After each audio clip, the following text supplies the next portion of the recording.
Hello, I'm Linguaned and we will analyze this sentence and forgive us our debts. That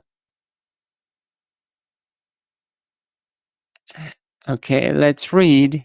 E kalame ho I yamaku ikamaku lawehala ana. Okay, let's analyze. E means imperative, marker of imperative. Kalame ho I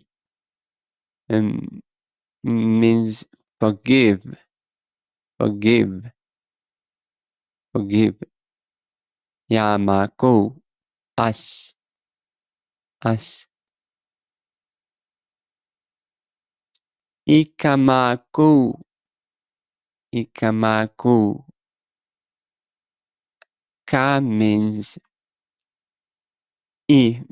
means marker of direct object. Ka mako means our. Our ka is definite article. Okay. Lawehala, lawehala ana. That's